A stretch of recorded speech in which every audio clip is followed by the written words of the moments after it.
নিয়তিয়ে সেইটো সম্পূৰ্ণ হ'বলৈ নিদিলে জুবিন দাও আছিল ৰাভাদেৱৰ নিচিনা এটা সাহসী যুঁজাৰু আৰু সৃষ্টিশীল সত্তা নমস্কাৰ মই দীপাংকৰ ৰয় আজি 20 জুন আজি কলাগুৰু বিষ্ণুপ্ৰসাদ ৰাভাদেৱৰ মৃত্যু বাৰ্ষিকী কলাগুৰু বিষ্ণুপ্ৰসাদ ৰাভাদেৱ এই ব্যক্তিগৰাকী কিয় বিশেষ তেখেতৰ প্ৰতি মোৰ ইমান শ্ৰদ্ধা কিয় তেখেতৰ জীৱনীয়ে মোৰ লগতে মোৰ নিচিনা হেজাৰ হেজাৰ যুৱকক অনুপ্ৰাণিত কৰে কিয় বিষ্ণুপ্ৰসাদ ৰাভাদেৱ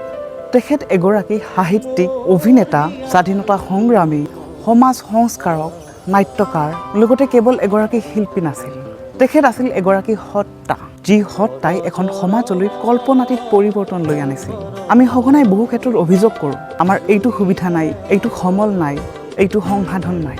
আসলতে এইবোৰ অভিযোগ নহয় এইবোৰ একোটা অজুহাত আমি কামটো নকৰাৰ কিন্তু বিষ্ণুপ্ৰসাদ ৰাভাদেৱে যিটো আৰ্থিক অৱস্থাৰ পৰা উঠি আহিছে সেইটো হয়তো আপুনি বা মই কেতিয়াও ৰিলেট কৰিব নোৱাৰে তেখেতৰ জীৱনী খুচৰি চালে আপোনালোকে নিশ্চয় জানিব তেখেতৰ আৰ্থিক অৱস্থা কিমান অসুচল আছিল তথাপি তেখেতে সেইটো কেতিয়াও অজুহাত বনাই লোৱা নাছিল আমি সকলোৱে জানো তেখেতৰ স্বাধীনতা সংগ্ৰামত থকা অৱদানৰ কাৰণে তেখেতে ঠায়ে ঠায়ে পলাই ফুৰিব লগা হৈছিল কিন্তু আপোনালোকে জানেনে তেখেতৰ ব্যক্তিগত জীৱনৰ কোনো সুগম পথ নাছিল তেখেতৰ যিটো সাংসাৰিক জীৱন আছিল সেইটো কোনো ধৰণৰ সংগ্ৰামতকৈ কোনো গুণে কম নাছিল তেখেতৰ প্ৰেমক লৈ তেখেতৰ মনৰ যিটো সুখ সেইটো তেখেতে প্ৰকাশ কৰিছে তেখেতৰ কালজয়ী গীত পৰজনমৰ শুভ লগনত গীতটি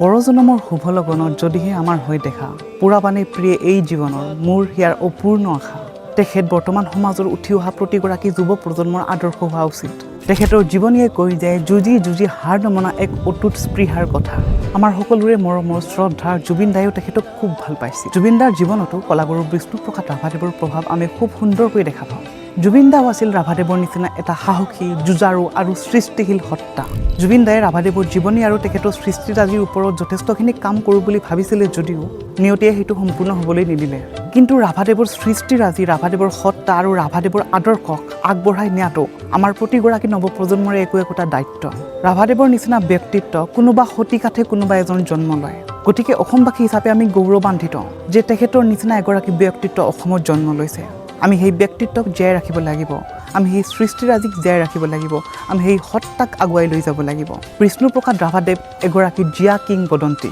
আৰু এই কিংবদন্তিক অনন্তকাললৈ জীয়াই ৰখাটো আমাৰ কৰ্তব্য আৰু দায়িত্ব গতিকে তেখেতৰ মৃত্যু তিথিত তেখেতক আজি শ্ৰদ্ধাৰে সোঁৱৰিছোঁ বিষ্ণুপ্ৰসাদ ৰাভাদেৱৰ বিষয়ে কৰা এই আলোচনাত অংশগ্ৰহণ কৰাৰ বাবে আৰু এই কথাখিনি খুব মনোযোগেৰে শুনাৰ বাবে আপোনাক অশেষ অশেষ ধন্যবাদ আজিলৈ আহিছোঁ ধন্যবাদ